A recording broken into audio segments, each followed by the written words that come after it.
Let me tell you how to hear from God. Be willing to accept any answer as a sign that you trust his will for your life. If not, your hearing will always be wrong. I can tell you 90% of our prayer of inquiry, we already have our answers. What we are largely doing is hoping God agrees with you. That's the truth. How do I know that? The difficulty, the way we fight God back after he speaks. If you are fortunate and his answer is consistent with what you've always wanted, then you now say, now I knew it. I knew it. God, should I start that business? I already have my 10 million. I'm not asking you for money. Just give me permission. And God says, go ahead. And you rejoice. Say, this is the kind of God I want to serve. But while you are praying and God says, that 10 million is not for you, bring it to the king's court. You say, what did I say? No. God cannot do this kind of bad thing knowing how Nigeria is now. This is not God.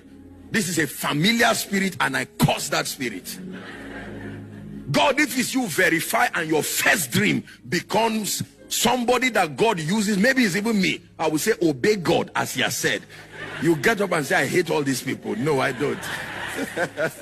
The prayer of inquiry is a very risky prayer adventure.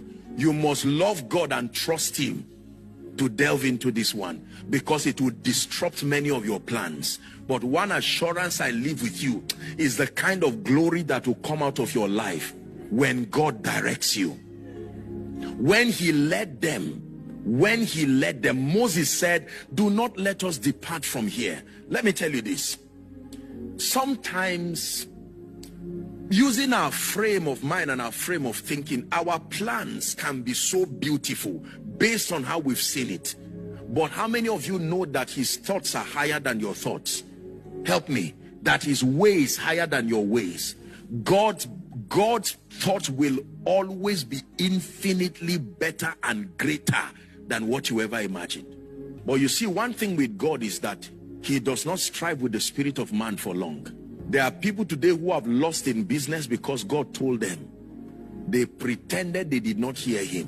When the Holy Spirit comes to you and you keep resisting him, he will honor you and leave you. But for that consequence, you can be sure you will go through it. Please ask God questions. You don't need to ask God silly questions like, should I wear a black shoe or a white shoe? He says the answer is in your brain. That one God has given. You don't have to make a mockery of God like that. But let me tell you, I am convinced that in a man's life, you will not make more than 10 or 20 destiny-defining decisions. Destiny-defining decisions are not many.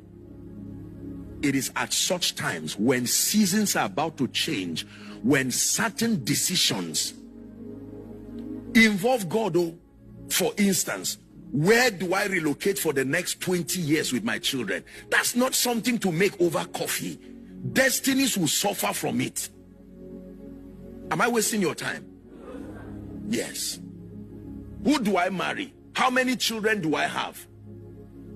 Lord, there are 5 men coming, and honestly, based on me, this second one, the kind of potential I'm seeing there is very convincing. You've not read of people who turned from grass, from grace to grass, and others who went from grass to grace. You would have looked at David.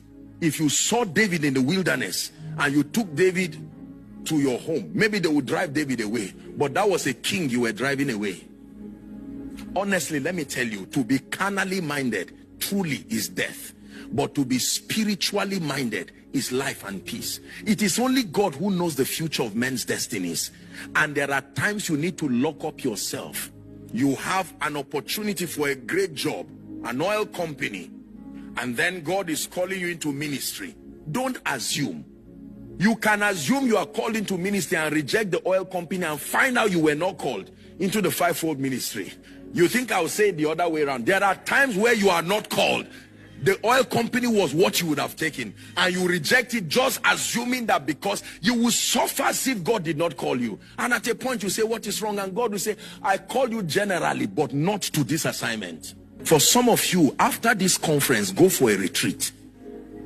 Bring your major plans for this year and for the next 10 years. Don't assume. Take this as a prophetic instruction. Don't assume. You are about to take decisions that affect your establishment. Don't hurry decisions. No. It's worth it to, if you get a decision right, it can redeem 20 years. You miss out on a decision, it's like the hand of the clock. It will come back, but time will be lost. And destiny is measured as a unit of time. Who is God speaking to?